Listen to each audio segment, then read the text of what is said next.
Hallo und herzlich willkommen zu unserem heutigen Video. Die Zündung zu diesem Video, die ist unsere Teilnahme am Wettbewerb Goldener Schmetterling, wo es darum geht, Projekte vorzustellen, die biodivers sind. Und das Schöne ist, es erfüllt gleichzeitig die Aufgabe, Einblicke auch zu geben, was geschieht, wenn man Dinge, die in meinem Buch Hermine empfängt globale Botschaften, umsetzt. Mein Name ist Corinna Whitefeather und ich habe verschiedene Bücher publiziert und ich bin seit langem auf diesem Weg. Für mich ist das eigentlich eine Selbstverständlichkeit, was wir hier umgesetzt haben. Und jetzt komm mit, wir zeigen euch unseren Radiating Lush Garden. Come on!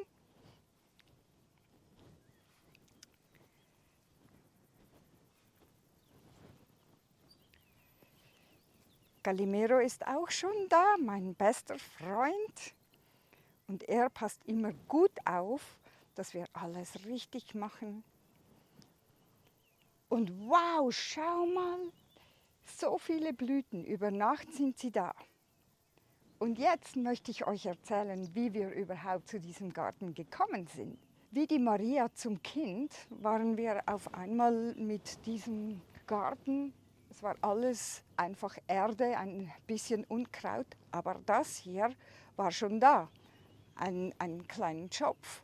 Und hier war alles bereit für eigentlich Tomaten zu ziehen. Wir haben uns einen Sitzplatz draus gemacht und es soll auch ein einladender Garten sein, wo man wirklich in diesem Radiating Lush Garden, die Radiation, die wunderbare Ausstrahlung in sich aufnehmen kann. In diesen 2 Monaten haben wir alles erschaffen, was ihr jetzt hier seht. Für uns ist es ganz wichtig, dass es eine Ausstrahlung hat nach draußen. Von dem her passt auch der Platz dieses Gartens wunderbar. Es ist das Ende von verschiedenen sogenannten Schrebergärten, aber wir von unserem Platz aus sehen in die Schweizer Berge. Wir haben frei vor uns und diese Freiheit, die kommt natürlich auch wieder zurück hinein in unseren Garten. Weil es mir ganz wichtig war, dass man auch die Insekten und die Reptilien einlädt in unseren Garten, war für mich schnell klar, dass ich einen Steinhaufen haben möchte. Und einen Bauer, dem ich immer wieder begegne, den habe ich gefragt, weißt du, wo ich vielleicht zu Steinen kommen könnte? Und dann sagte er, bist du heute Nachmittag da? Ich bring dir Steine. Dann hat er mir einen Traktor voll Steine gebracht und dann bedankte ich mich und er sagte, nein, nein, warte, du bekommst nochmals eine Ladung. Und ich war überglücklich, weil dann konnten wir das umsetzen. Die Steine, die schenken uns Energie oder den Pflanzen und gleichzeitig markieren sie die Wege. Zur Bepflanzung selbst. Wir haben Pflanzen reingenommen, die ich halt von Herzen liebe. Ich bin ursprünglich Floristin und es gibt so gewisse Pflanzen, die habe ich einfach immer gerne mit mir. Es gibt aber auch andere Sachen, die haben wir wirklich reingetan, um die Diversität zu fördern. Wir haben fast alles selber ausgesät mit Sativa, Biosamen, wenn es geht, pro Specie rara. Und wenn wir mal Setzlinge kauften, sind es fast ausnahmslos pro Specie rara Setzlinge. Wie ihr sehen könnt, haben wir auch alles gut durchmischt. Wir haben zum Beispiel Suggetti an verschiedenen Orten. Wir haben Blumen an verschiedenen Orten. Wir haben einen kleinen Steingarten, der vor allem auch die Bienen füttern soll. Wir haben die 3 Schwestern eingepflanzt, die berühmten 3 Schwestern mit Mais, Bohnen und Erbsen und dazwischen haben wir dann aber eine Wildblumenmischung ausgestreut. Es gibt auch Sachen, die sind noch nicht so gekommen. Das sind, weil das sogenannte Unkraut schneller war. Wir haben es jetzt nochmals ausgesät und sehen, was passiert. Und um die Bienen zum Beispiel einzuladen, haben wir zum einen hier das Wildbienen- oder Mauerbienenhaus mit einer ersten Startpopulation angebracht. Dann haben wir dieses Altholz im Wald geholt und haben es auf zwei verschiedenen Seiten aufgehängt. Einmal außen, wo die Sonne hinkommt, einmal innen, wo die Sonne nicht hinkommt. Und ich habe gesehen, dass die ersten Bienen bereits hier beim ersten Altholz ein- und ausfliegen. Zudem habe ich mir von Herzen gewünscht, ich bin dieses Jahr auf ein Video gekommen mit der europäischen Schwarzbiene oder schwarzen Biene und ich habe mir so sehr gewünscht, sie zu uns einzuladen.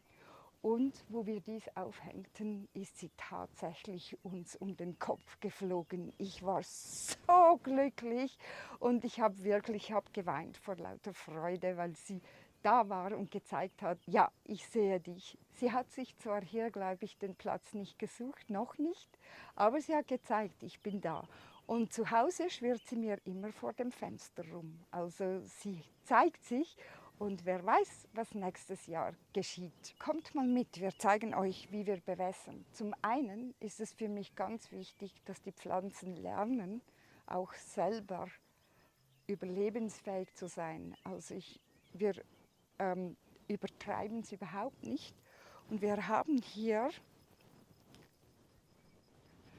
einen Bach, der manchmal, ein Bächlein, welches manchmal fließt und manchmal nicht, weil oben macht die Gemeinde auf und zu. Und wenn es mal kein Wasser hat, haben wir vom Vorgänger diese 2 Regentonnen übernehmen dürfen, also wo das Wasser wirklich reingeht und überspült. Für mich ist es auch ganz wichtig, dass es ein Wechselspiel ist von Geben und geschenkt bekommen. Das heißt, jedes Mal, wenn wir etwas aus dem Garten mitnehmen dürfen, was wir bereits durften, Radieschen, Erdbeeren, Spinat, ein bisschen Salat, also jetzt sogar schon, dann sind wir zuerst mal sehr dankbar, dass wir das dürfen. Und gleichzeitig, wenn sich eine wilde Blume bei uns einnisten möchte, dann tun wir sie auch wachsen lassen, außer es überwuchert. Und eine Pflanze, das zeige ich euch jetzt gleich live, ein sogenanntes Unkraut.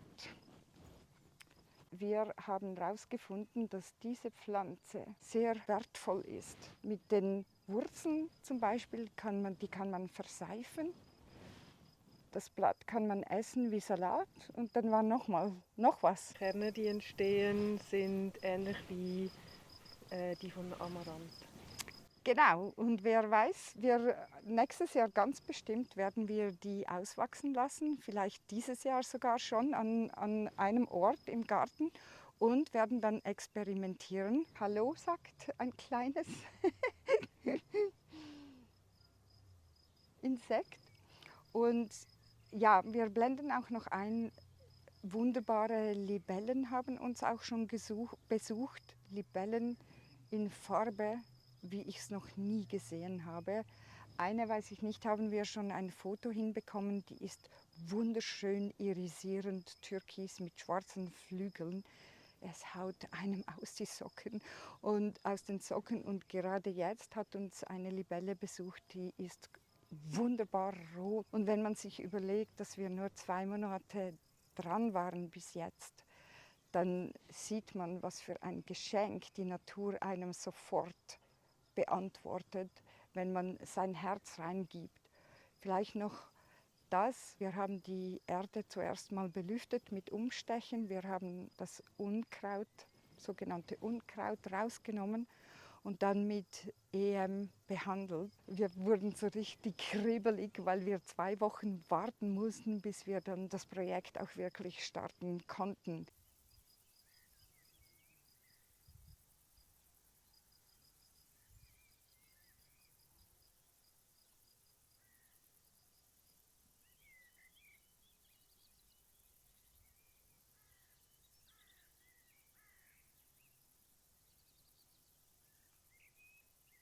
In diesem Garten lassen wir den Zyklus des ganzen Jahres durchlaufen. Wir lassen die Diversität auch in diesem Sinne sich entfalten, indem dass wir zum Beispiel die Kartoffeln nächstes Jahr woanders pflanzen werden, so auch die Tomaten und die Sonnenblumen.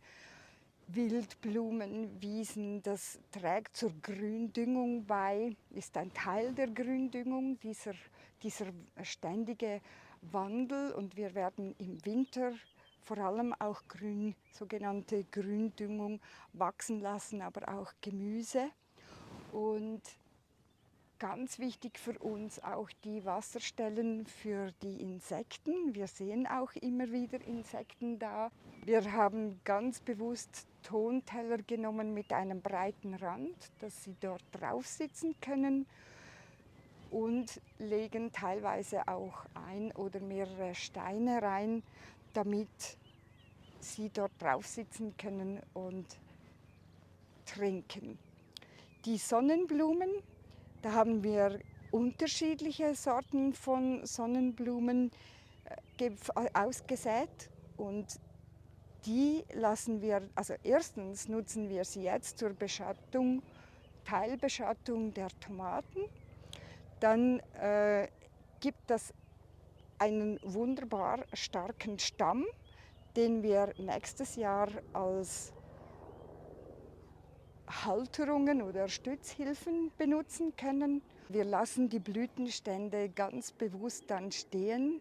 Die Samen, die Kernen, die geben dann wunderbare Nahrung für die Vögel, die sehr reichhaltig sind. Wir wirken in diesem Garten eigentlich voll und ganz nach und mit der Natur. Zum Beispiel säen, pflanzen, schneiden wir nach dem Mondkalender, aber auch wie wir die Resonanz spüren von den Pflanzen oder vom Boden, was immer ruft. Und wenn es jetzt etwas gibt, das ruft, dann können wir es noch mehr in Einklang bringen mit dem Mondkalender, und sonst hat es jetzt gerufen, dann machen wir es jetzt. Wir sind in einer ganz tiefen, intensiven Co-Creation, in einem Dialog mit dem, was die Natur uns ruft zu tun. Und ja, wir sind selber überrascht, was wir jetzt schon sehen dürfen, weil vom Wetter her waren wir nicht gerade verwöhnt. Es war nass, es war kalt, und trotzdem sind wir jetzt schon da, und es berührt unsere Herzen ganz tief. Und jetzt lese ich euch ein, zwei Sachen noch aus Hermine empfängt globale Botschaften vor und zeigen euch, wie wir das hier umgesetzt haben.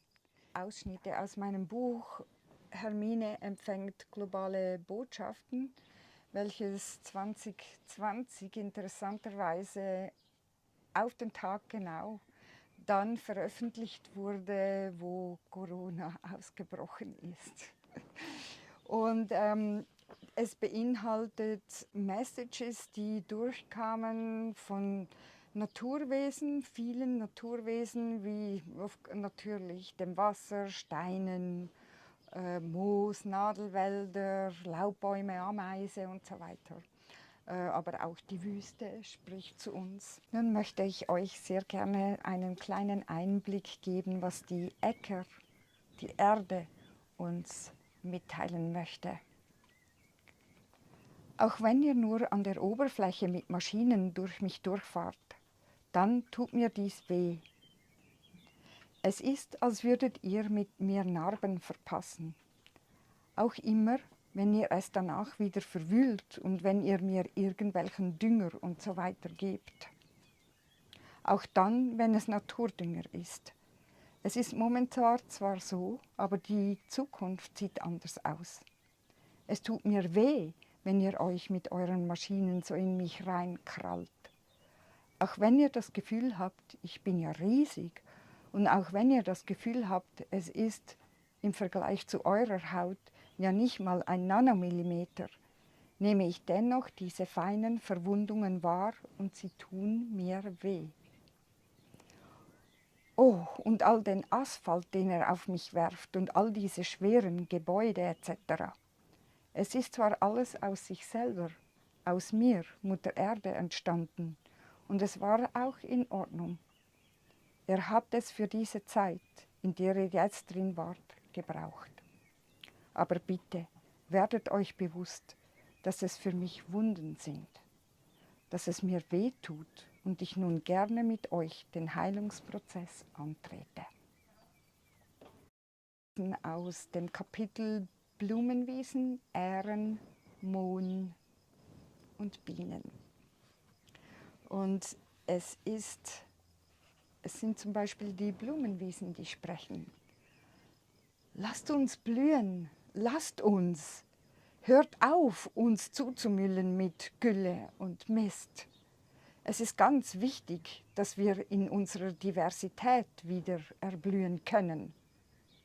Wenn ihr uns Raum gebt, dann wachsen unsere Familien mit ihren artenreichen Sprösslingen von den Bergen runter in die Bevölkerung hinein. Überall dorthin, wo wir uns ausbreiten können. Lasst uns auch in den Städten ausbreiten, in den Gärten der Städte, in den öffentlichen Trögen der Städte. Und ein bisschen weiter. Aus unserer Diversität heraus wachsen auf einmal größere Blumen. Nicht mehr so feine, kleine Blümchen wie die Kornblümchen mit all ihren Schwestern. Es werden immer mehr hortensienartig große Blumen zu euch kommen. Das wird die Fülle des Paradieses sein. Auch feine Blumen werden größere Blüten entwickeln. Und große Blumen wie Pfingstrosen, um ein weiteres Beispiel zu nennen, werden fülliger wachsen, ähnlich der Struktur von Anemonen. Alle werden wir größer werden und neue Arten sowie Familien werden geboren. Von uns aus, hört auf mit eurem Züchten.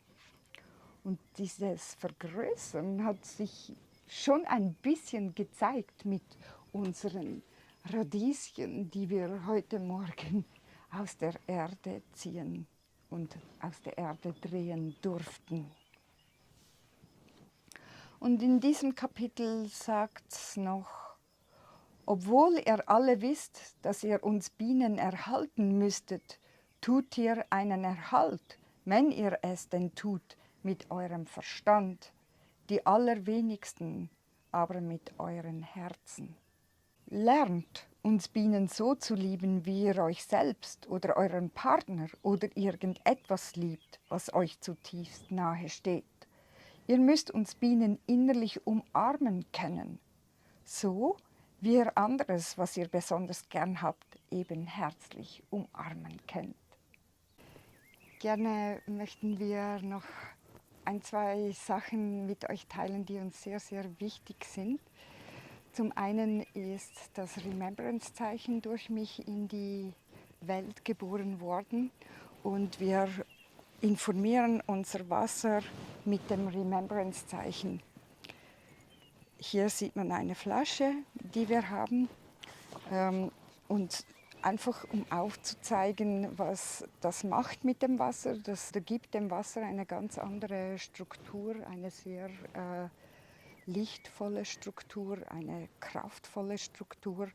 Und wir haben es nicht nur hier im Garten, das Zeichen, wir informieren auch das Wasser damit. Zudem haben wir uns entschieden, die Werkzeuge, die wir brauchen, die sind aus Kupfer. Somit jedes Mal, wenn wir mit der Erde in Kontakt gehen, kommt ein bisschen dieses wunderbaren unterstützenden Materials mit in den Boden und unterstützt unser ganzes Wirken in diesem Garten. Und es ist wunderschön, weil ja, wir sind auch selbst sehr gerne hier. Und es gibt ab und zu, dass die Menschen, da oben hat die Gemeinde einen kleinen Teich gemacht und die Menschen kommen manchmal hier runter oder hier vorbei oder auch von den anderen Gärten hier und sehen unseren Garten und ausnahmslos alle sind inspiriert, sind voller Freude, wenn sie unseren Garten sehen.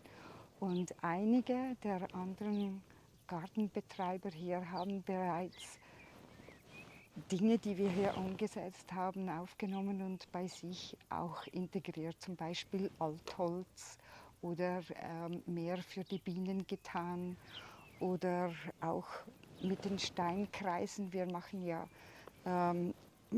mindestens am Anfang, aber meist lassen wir es um die Pflanzen einen Steinkreis, weil das die Pflanzen wirklich kräftigt.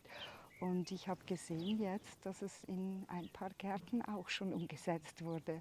So, das ist wunderschön. Es trägt weiter nach Hause oder hier in die Gärten und das ist das, was unsere größte Freude ist. Und so, ja, sind wir ein Ganzjahresparadies hier, ein Ganzjahres Radiating Lush Garden. Danke von Herzen, dass wir unseren Garten vorstellen durften, dass wir euch teilhaben lassen durften. Wir haben eine tiefe Berührung für die Vielfalt, die hier entsteht. Die ist so füllig, so voluminös, so wunderbar. Danke von Herzen. Tschüss.